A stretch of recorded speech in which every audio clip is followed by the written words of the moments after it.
Okay, so for those of you that are tuning into this podcast for the first time, I'm really struggling to do this introduction. So I'm just going to refuse to do it. There's something about me and my career that just manages to do things the wrong way around again and again. And that's what I'm going to do. So here it is. I am here with Norman Boulton. Sweetheart, you are on my first ever podcast. I know, I'm so excited. And I don't know how to do this. I've never done this. We've never done this, especially what we're going to do today. We've definitely never done. It's between nerve-wracking and comfortable for me, where we're going to go with this podcast today. So basically, Norman has been working for me for 6 years. Is that right? Yes. And in that 6 years, we have been through up and down, round and back and upside down. We have gone through so much growth, and we thought we'd do something very daring today. We have never had this conversation in this way before, but what we want to do is basically go through any miscommunication that we've had over the last 6 years. I feel like I'm going to laugh so much. And we're going to pull it apart in the hopes, and the reason why we're doing this is that, you know, there's some of you that's going to be listening that is a boss, and there's some of you going to be listening that's an employee or self-employed. And I want you to help recognize things that have already happened, maybe things that you've already done, things that you might currently be doing. And maybe, hopefully, some of these things might prepare you for situations that come up in the future. We're going to be really honest, aren't we? Yeah, sure. I'm like raring to go. I was actually thinking last night, I just think we are in the best place possible right now because we have done so much growth. And I think this conversation and the conversations we're having recently are kind of just more removing ego, which I think has been really helpful. And I think we're in our best place now. And I think we are really trustworthy of each other. Yeah, so to give you a little bit of background, Norman started with me when he was 19. Yeah. You were talking about being in that pubescent, what was that word? Pubescent stage? I don't know. I don't know what word you just used. Pre-puberty. No, it's not pre, it's post-puberty stage. But anyway, you know, 19, young. And also I took on my first business with no management experience whatsoever at 27. And then within a couple of years, threw a baby in there as well. So do you know what? Let's just dive into it. Do you have any idea where you want to go first with this? Anywhere? No, I don't. I think there's a lot of things that we wanted to discuss. We could just kind of go from the start if you wanted to, or we can just go through the things that we wanted to talk about. Yeah, okay. So, because there's 6 years worth of content to get through here. to get through so this, right. I suppose we have had ups and downs. Yeah. We've been going through a couple of anecdotes recently as well, right? Do you know what? Let's just start with a fun one. Yeah. Do you remember when you used to wear fake tan? Right. I was thinking of this last night, actually. So I actually, for a bit of context for anyone who's listening, I won most orange boy in my high school. Like, you know, at your cheesy leavers assembly. That was my certificate. So I very much took that role and ran with it. Right. Into my early stages of my career. And you know what? I just had this really patchy, awful, muddy fake tan on. And it was all over my arms and it was all over my hands. And I came into this gorgeous salon. And how about you take it away from here? Well, do you know what's really difficult? Because some of you might know a bit about my business, some of you might not. But the whole point of the company was supposed to be this no judgment environment, right? Okay. So Let's go there. Yeah. So this is where we don't like judge mainly it was about the clients, but of course it's the team. And then what do you do as a boss, right? And I'm sure lots of people can relate to this. What do you do as a boss when essentially you want to provide this environment where people can be expressive and they can be themselves? We're not in Claridge's. This is not the Ritz. Do you know what I mean? You can wear piercings and tattoos and you can look individual, whatever. But then if you've got someone that has badly applied tan, and I want like patches. This isn't like bad. It's like patches, orange here and there. I remember I had little bits in my ears once, and you came up to me and oh, I didn't. A little mum lick. Oh, did I? A little mum lick. Oh no! Okay, just to clarify for those only on Is it all audio, coming out today? I didn't just lick him. I apparently, according to you, that I might have give it a little rub. So yeah, so I guess from my perspective, Norman, is like how difficult that is. Forget about the no judgment policy, just for any business owner when they've got someone that maybe isn't representing. But the way that the world is working now is that we want people to be themselves. So I guess you're on both sides of it. On reflection, Oh, as an employee, because you're definitely upset with me at times, as though maybe I wasn't accepting you, or especially because I don't like Fake Town, and you and some of the team members did. so Tell me. my experience of Yeah. this is you telling me once or twice, like, hey, like, let's sharpen this look up a little bit, like, even when it was in my hair or something like that. And I specifically remember you actually pulling me into the office one day and you said, if you ever come in with a tan like that again, I'm going to send you home. And were you like, what was your impression of me when I was saying that? Shit! Like, sorry, I don't know if we can swear Yeah, you on can this. swear, you can swear. I suppose we're going to talk about being scared of your boss, right? And I Yeah. suppose a few months into your new job, Yeah. like dream job, not Yeah. another salon, for me. Yeah. And then being told by your boss again, if you come in with like Yeah. that, if you come in looking like that again, then I'm going to send you home. But is there a bit of you that's like, fuck you, I like this? Oh, I suppose I was so under that spell, that bubble. I just wanted to like just have an easy start into it. Like, I suppose it was more of a security thing for me. To that extent. But was it crushing your confidence for someone to be telling you, you don't look good? Like, yeah, from someone that you admire, someone ahead of you? Yes, but I've also come like 4 year salon experience beforehand. So I kind of, and like a West End salon. So I knew how the kind of, what an aesthetic meant to a certain brand. So I was willing to learn, but yeah, obviously put down the tan after all the most orange boy had to put the tan down. I mean, I still find that really difficult, like just being a boss in general, like, I don't know, it's bizarre because we're such this wild company where it's all free and fun. But if Yeah. someone's shoes are not clean, I'm like, Yes. I feel like, am I like my mom? Am I like my My nan? old salon actually had a poster in the staff room with the same pair of white shoes. One was dirty and one was clean, and they had a tick next to it and a cross next to it.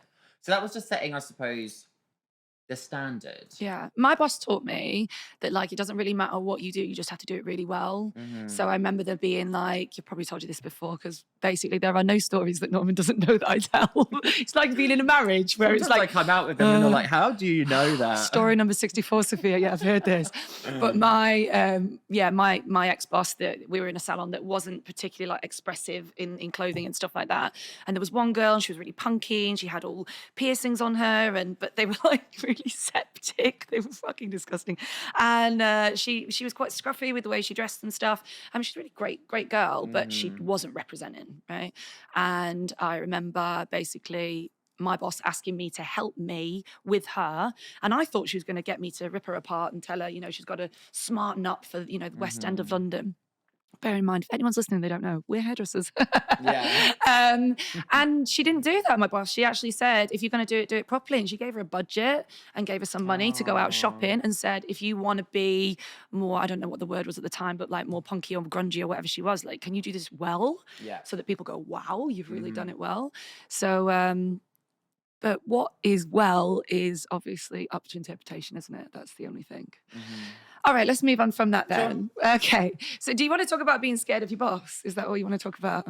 Oh, yeah. I think so many people can relate to this. Like, I was fired from my first job for accidentally setting off a bomb alarm.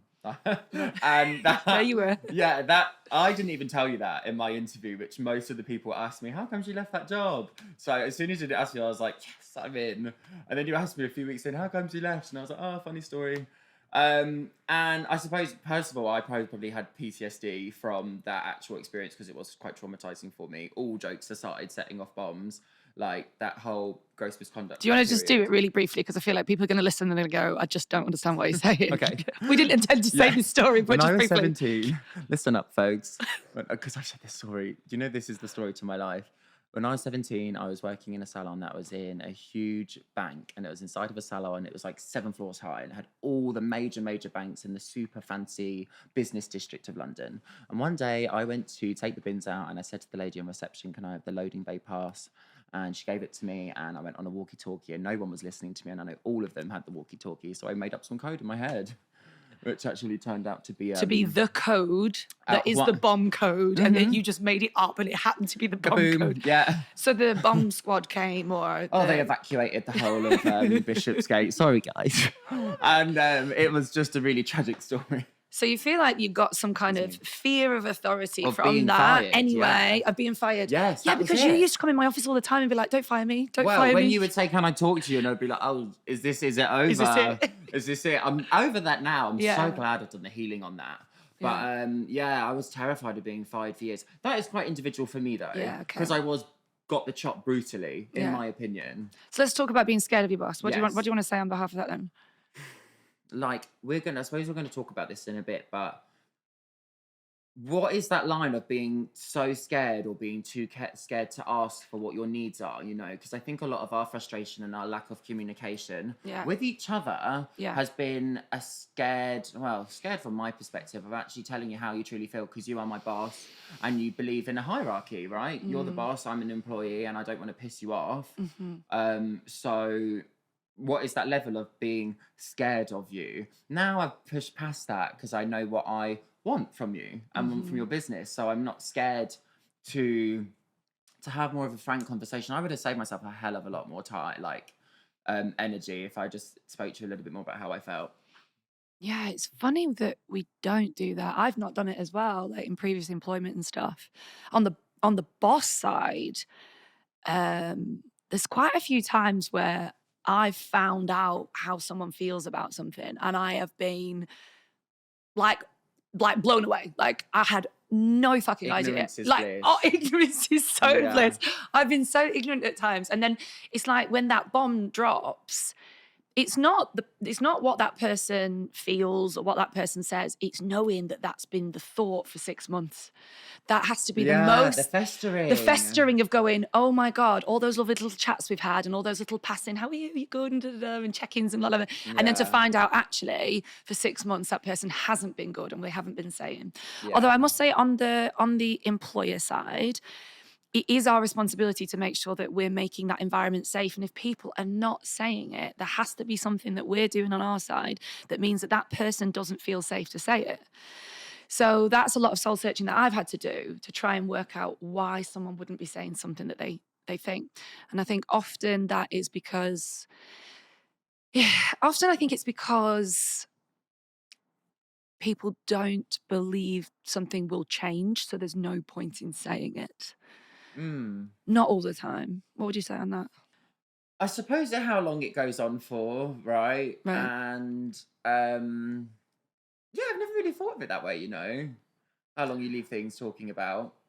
We are going to talk about happier things, but one of the things we were talking about yesterday is a situation. I actually thought of another one as well when I was a kid, but I feel like this isn't me attacking your way of bossing back then, because this is just me going over the stories. Okay, that's all right. Do this is this is just from a place of my experience. Okay, yeah, I don't know what he's about to say, by the way. Go on.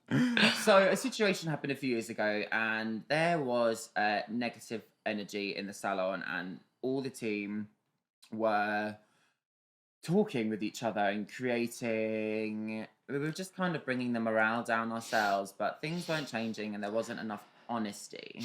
There was this bullshit to you, because it was like, hey, what's going on? And everyone was like, oh, it's all really good, or never really truly actually saying, hey, here are the things that are not very pleasant. Here's what we're not happy with. Here's the pain points, because we don't want to upset you. Or have the impression that you're not going to like what we have to say.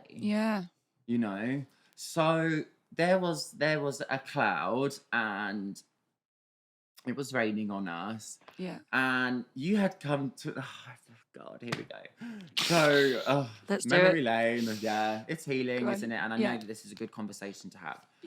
There's a good purpose for this, because it's going to help inspire others.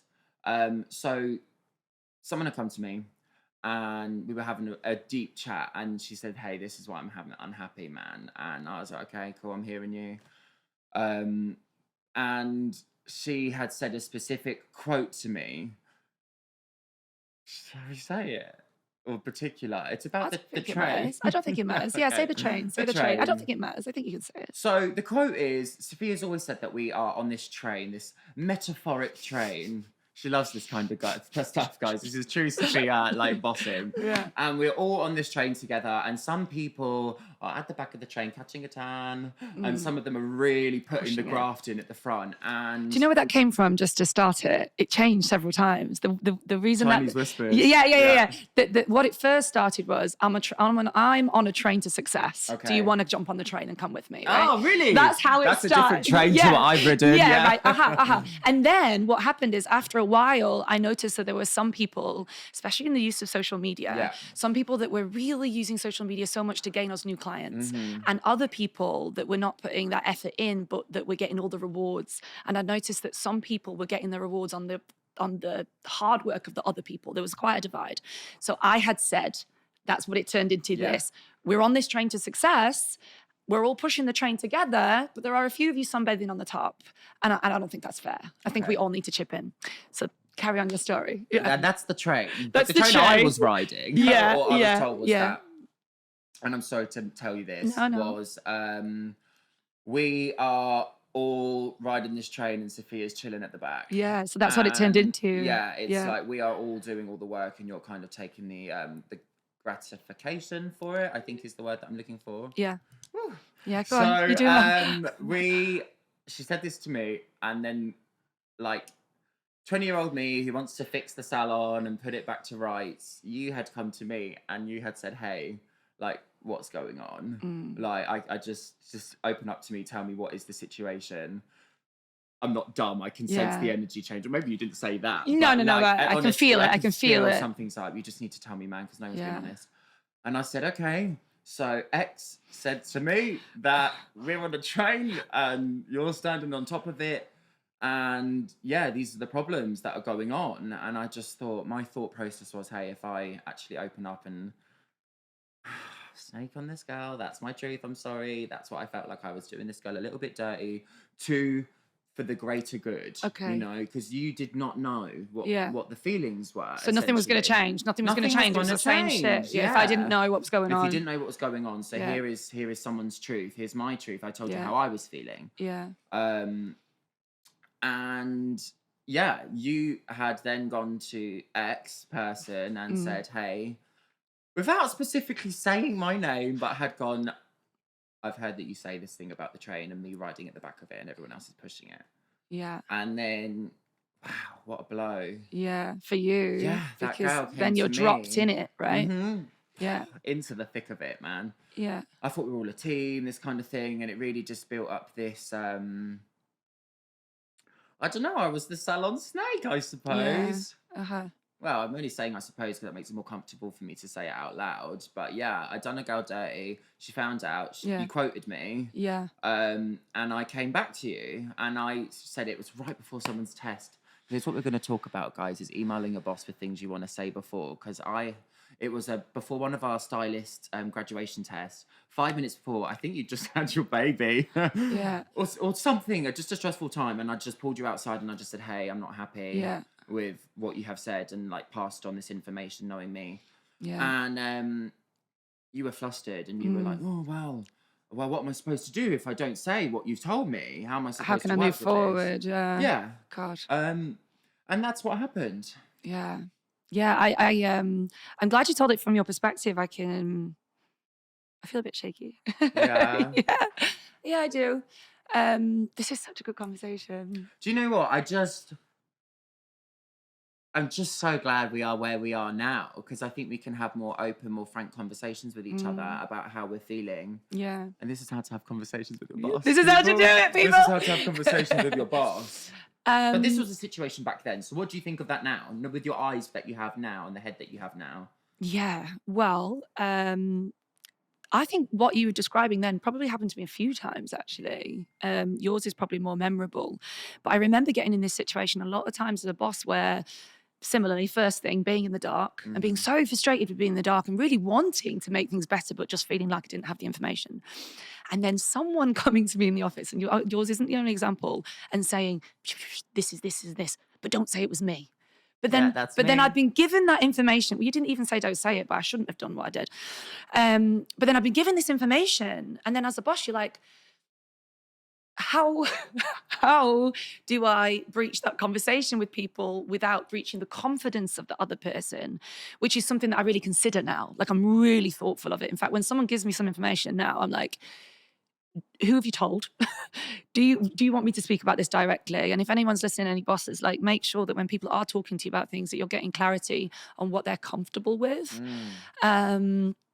That is the big thing that I have changed with. But I do remember that frustration of how am I ever supposed? For example, someone came to the office once and said that another team member was being mean to them. This was very, very, very, very early days. So I thought I was doing the right thing. So I brought the other person to the office and I said, hey, like, what's going on with you and so and so? And straight away, obviously so and so has dogged me in for being mean. So then that comes into a clash, and then suddenly it's like you're perpetuating the negativity, etc. So I guess the learning point here is exactly what I just said, really. And to reiterate it, is like, when that person's coming to you and they're sat in front of you and they're talking to you about it, what I realized is sometimes, not in this case, in your case, but sometimes they're not even looking for you to make it right. Sometimes people just want you to listen, support, and maybe give them some guidance. And often they can deal with it by themselves. And I think there was a lot of times in the early days, I would like wade in like your mum and split up the kids from the fight in the back garden. But we just didn't need and it. I didn't need it. Ultimately, like, I know that didn't do very well for you in that moment, Norman, but you made a huge difference to the company and probably to a lot of people's happinesses in the long term. So talking to me was like probably very difficult for both of us, but like the best thing you could have done, not just for your own happiness and mine, but for people that were working there too. So thank you. I remember we'd done this, your cards that you have with all your words on them. Right. How would you explain that game? It's just a list of human feelings like sad and happy and anxious, and then it's a list of human needs. So they will have like, I have the need for space, I have the need for growth, I have a need for love, I have a need for acceptance, and we just use them we've used them over the years to try and work out like how we feel or what we need. One of these cards said trust on them, and we had a meeting, and I just said, this is just the one thing that I'm missing between us. And oh my God, I was shaking telling you, because I thought I was, probably think I was going to get fired. Again. I probably thought I was going to get fired. But yeah, it was a real like breakthrough moment for me, actually truly expressing how I feel, rather than telling you what I think you want to hear. Okay. And I think we've had these conversations for years about setting goals. Do you remember we set our goals at the start of the year in our company day, and you say, write what your goals are rather than what you think you want me to hear? No, I've only just started saying that. Yeah. So in the early years, again, I love goal setting. That's the kind of company that I want to have. Every single year we sit and we make mood boards of our goals and stuff. And it took me a few years to notice that people were writing goals of what they thought. Me? Yeah, you were doing that, right? So, and then if any employees or employers are listening, like, watch out that they're writing things that they think you want to see. And similarly in reviews as well, I notice it now. I said to someone yesterday, how do you feel about going in for the art team thing or whatever we're talking about, something creative in our industry, something that's going to take a lot of extra time and energy, right? Something to say that is, I have, I'm like, and I was, as opposed to going, I think I'm being encouraging. I think you'll be great at that. You're amazing. You've got potential, blah, blah. I'm giving you a pep talk. And I feel like that person leaves going, yeah, I could do it. But when they sit on it later, they go, actually, I'm not sure that's my dream. I think that's Sophia's dream. Or saying, I want to do all this career stuff, all these extra works, but I want a work-life balance. And the thing is that I would be writing, I want to join this creative team, I want to do this. And actually just thinking that's the only reason I put that down is to try and give this impression that I really want something, you know? When actually what I would prefer is more of a balance, a work-life balance, which means you can't do the extra stuff. Right. So are you saying that you were writing those things for me or just for yourself to prove? Probably a bit of both, yeah. Okay. Just to prove something. But now, like, one of my goals was to go to the gym 3 times a week. I'm like, that my goals are different to what they were back then. Okay, I have a really big piece of like boss advice here. I think like entrepreneurs, we're like obsessive people, right? We're like 100 mile an hour. We are like often ADHD. We're like constant people. And you know, our businesses are our babies. So we're willing to stay up through the night to breastfeed that baby. You know, we're willing to go that extra mile. And when we have people working for us that aren't working at that level, it's so easy to interpret that as they don't care. But we have to realize that our level is not fucking normal. Like, it is obscene. And that is definitely something I've learned, that the pace in which a general business owner wants to work is not the pace that 99% of the public want to work. And it doesn't mean they're lazy. And it doesn't mean that they don't want great things for the company. But our expectation, because the expectation we have on ourselves is just way too big. And that's changed everything. The way I see my team is a whole different lens to the way I used to see them. I think I like, well, in some respects do still work at this fast pace that is suitable for my lifestyle and my boundaries now.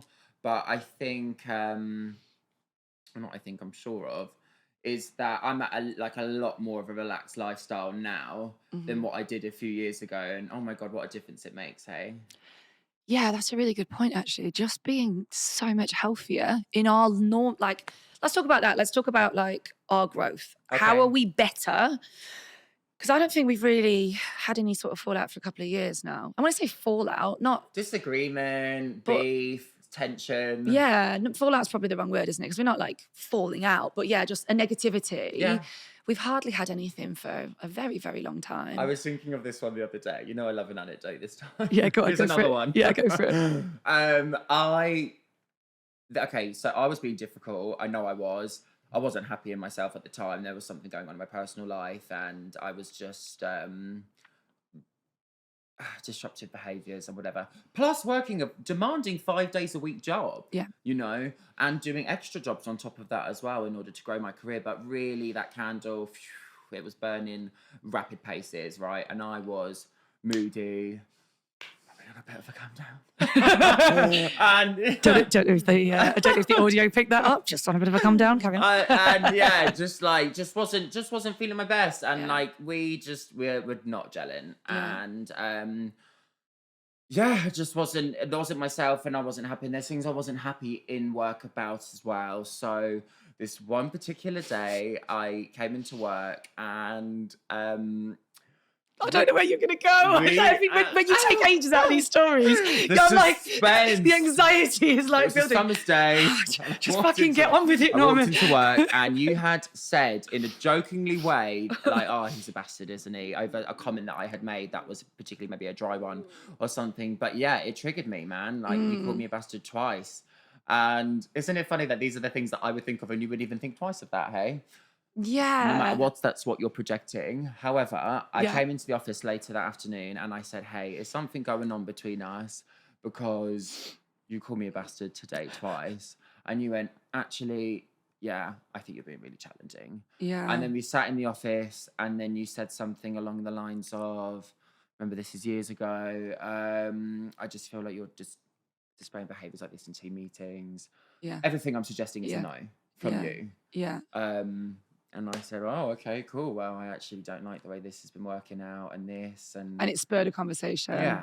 But that's quite a common thing that happens in employment. So rather than talking about it, someone will just start sort of displaying behaviours that are negative. That'll get a negative response from the boss. Then there's this weird negative tension, but at least one person doesn't know what it's about, and then eventually it kind of explodes and turns into something which can end up being very healthy in the end, but not a healthy bloody lead up, is it? I do remember, can I just clarify the bastard thing? Yeah. That's a lot. I don't throw around these words. Okay. Because we were in I don't think it was a normal team meeting. I think it was it was a bigger one. It was like a motivational, educational morning, motivational morning or something. I think it was a Chris Moody class actually. Was perhaps. it? I'm not sure. I don't know what it was, but there was like this sassy comment, Yes. and I was, it was like building, and you know. I'm the most nervous, not when I'm on stage in front of 4,000 people. I'm most nervous sometimes just being in front of my team because you see the rawness of me, you know? And I think you just said a few sassy comments. And my interpretation of using that word was to make it playful. Yeah. Oh, you bastard. Yeah. You know? Because I tried, oh, you know, that's, oh, yeah.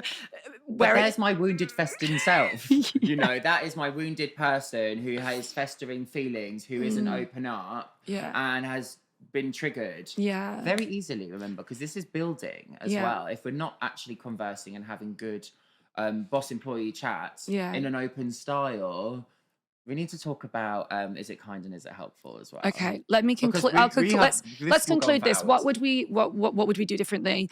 I wouldn't have called you bastards. Let's start with that. I forgive you. Thank you.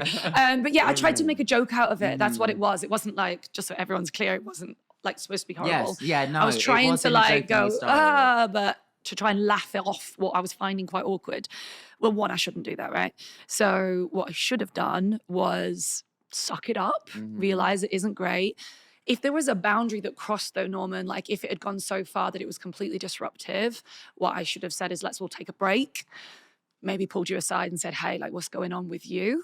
Especially what you shouldn't do is you shouldn't say, why are you being a bit of a shit up there? What's going on?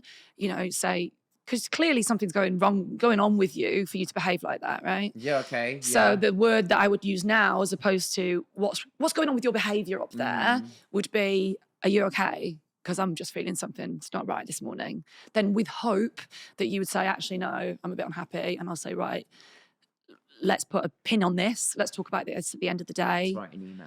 Yeah, let's pop it in an email maybe. We'll talk about that. But that's what I would do differently now. If it was just low end, I'd probably let it go and then still have a chat with you later. But the big thing I wouldn't do, and I used to do this a lot again, I wouldn't text you at the end of the day and say, hey, do you want to meet at 8:30 tomorrow morning for a chat? And then you shit yourself all night, which will give you more anxiety, which will make you even more upset about me. Is that right? Of course, absolutely. Like, hey, can I see you at the office after work, please? It's like, I'm going to get fired. Yeah. And what advice would you give from the employee's perspective in that situation when you're feeling quite triggered in meetings or... Do you know what? I actually think when you were talking about how you were it was your light-hearted way of like ignoring sassy humor, right? I was thinking, wow, like you say this is a boss and an employee relationship, but this is also two humans, you know, having a negative impact on each other. So I suppose my advice would be is just not to let it fester for as long as you can, you know. And here's the thing, it's so easy for me to say, oh, I'll just talk about it, you know. Actually, it depends on how long you let it go on for as well, because that extends the severity of it. Like if there's things that you're unhappy with or vice versa, if you thought I was challenging, you should have said it to me, right? Is that what we're getting out of this? Yeah, just I guess your side is don't let it fester because it's going to come out in the wrong places. Yes. And my side is, you know, learn to control those hard moments, which we get better at. Yeah. But you wanted to touch on the whole like, is it nice or is it helpful? Okay, so we love this, I don't would like we? you to lead into this. It's about speaking your truth, okay? Which is something that has been around forever, but I suppose people are more educated about the idea of what actually is your truth and what that means to you. Yeah. But you want me to start with this? Yeah, sure. Like, okay, well, so, before you start... No, it's actually good. You want me to start? I can. You can start, but here's me. Here's the anecdote. Here's the anecdote. So from Norman and many of my team not really talking to me about things and me not understanding what was going on, we broke a seal. We both did, and we can come on to the healing a little bit more, but we've both done a lot of therapy. Yes. We've done a lot of healing. We've done a lot of alternative therapies and a lot of soul searching, a lot of taking personal responsibility, not just at work, in our own lives. In the past, 3 years. That would be in the past, 3 years. And once the floodgates had opened with Norman, where he wanted to speak his truth, he was no longer going to be kind of held down by this, not speaking your truth. And then, whoa, were you speaking your truth for about a year? And it was really hard. And I preferred it, I must admit. but it was really difficult. You'd say, Sophia, I just want you to know that what you just said then, I did not agree with, and da-da-da-da. And it was very, I'm telling you. And I'd be like, okay, understood. Thank you, sweetheart. Like, Yeah. and it was difficult. And then you had another wave and it changed again. So maybe I'll kind of bring it over to you now. I suppose I'm just always having breakthroughs. You are, I'm always just having a new breakthrough. I suppose my new thing now is new evolving thing, because we're always going, right? All those years of work has led to us sitting on a sofa talking about these things now, hey? Yeah. Right? All those years of shit and therapy and crying and learning about ourselves and our triggers, which stem from childhood, has led to us having this conversation on the sofa. So the idea of speaking your truth, yes, I can tell my truth. When I do this, I mean it belongs to me. It does not belong to you. Yeah. Like, even though I tell you my truth, it's your version of reality. You don't reality. have to believe any of that. You know, it belongs to me. And once I've said it, so what? It doesn't belong to me anymore, right? So actually working out, is it kind and is it helpful? Okay. Because I can speak my truth to her. I'll tell her how I really feel, hey? But what good is that going to do? Let's say if it's in a team environment, right? Someone's pissing you off. And I want to speak my truth about you. I want to tell you what's going on. Before that, actually working out what is going to be kind. And if it's not kind, that's fine. Yeah. But is it helpful? Yeah. Okay. Now, my therapist taught me this, so thanks, Jess. And she also was my therapist for a little bit. But like, hey, if these are the three things, there's another one I can't remember. But is it kind? Is it true? Excuse me. Is it kind, true, or necessary? Right. Here's the three ones. Yeah. Now, it's a lot easier to act on rage, because anger is more of an initial response thing, right? Or something that you've allowed to fester. But actually sleeping on things and having a conversation, which comes from these three things, is it kind, true, or helpful? I think you'll have a lot more of a beneficial conversation. Yeah, agreed. Yay! Sophia always said to me she wanted to know what I was going to be like in 5 years when we first met.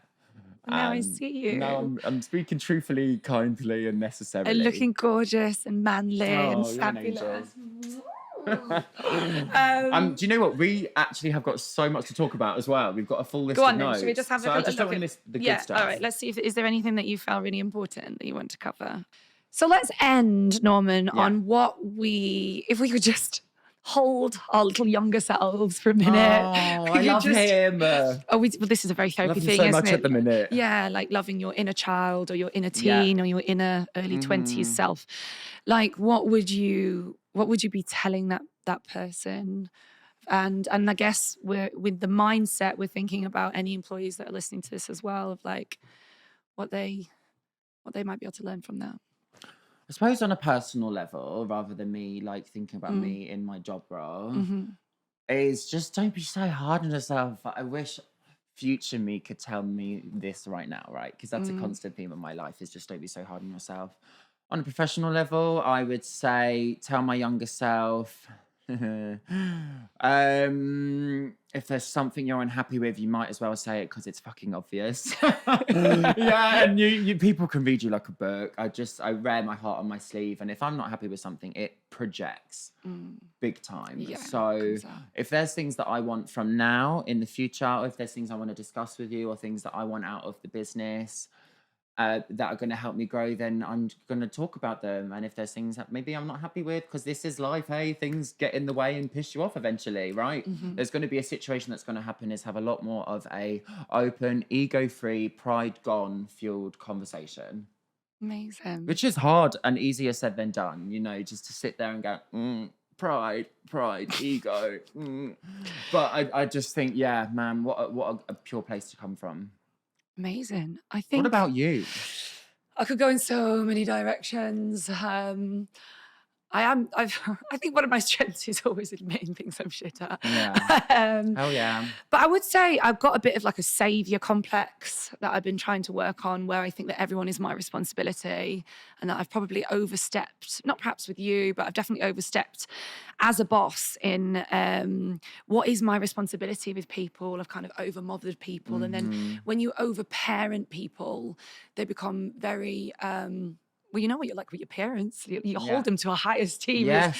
And I That's think so funny that you say that, actually, because you do see your parents as the people that keep you alive. yeah. So when you have that motherly energy, it can. It's like, yeah, you cannot let me down. You are this role, and You I have think adapted to that. I think in creative industries, especially, I think business owners will put themselves into this kind of motherly role, but I don't think it's healthy for either party. Bizarrely, I am actually going to say having slightly more professional boundaries, especially in industries like hairdressing. And I don't mean boundaries like we can't go and have a drink in the pub. I don't mean boundaries like we can't talk about anything. But ultimately, what my job to do with you is to guide you. I can be your mentor. But what you do with that, that's up to you. And I shouldn't get emotional or upset if you don't do it the way I would do it. You know, like a parent's like, oh my God, you know, I gave them all this amazing education at uni and now they're just smoking pot somewhere and whatever, you know, right? Yeah. Parents get pissed off with that. Or just realize that it's your job to do your bit and then they do their bit with it after that. And it's not your responsibility. And I think I've spent way too much time getting emotional because I care so deeply about Emotionally people. attached. I'm emotionally attached to these people, but I need to be able to disconnect and be like, Detach. I will do everything I can on my side. But after that, you're a separate human being and you deserve to have that individuality. And I'm not your mom. I'm your boss. Darling, this was, I can't imagine in all the podcasts I'm going to do in the future, anything will ever be any better than this one right now. I could never have seen us on this sofa 5 years ago, 6 years ago, ever. Oh, here we It's are. weird, isn't it? But like, wow. Thank you for having me. Hopefully this is the first of our new podcast series we should host. And Norman, I am so proud of you. Look at you. Oh, likewise. Well done. Mwah. Right, I've got to go back to work now. Yeah, run. Gotta Go, do a go, client. go. Thanks for having me, guys. Well done. Oh, that was amazing.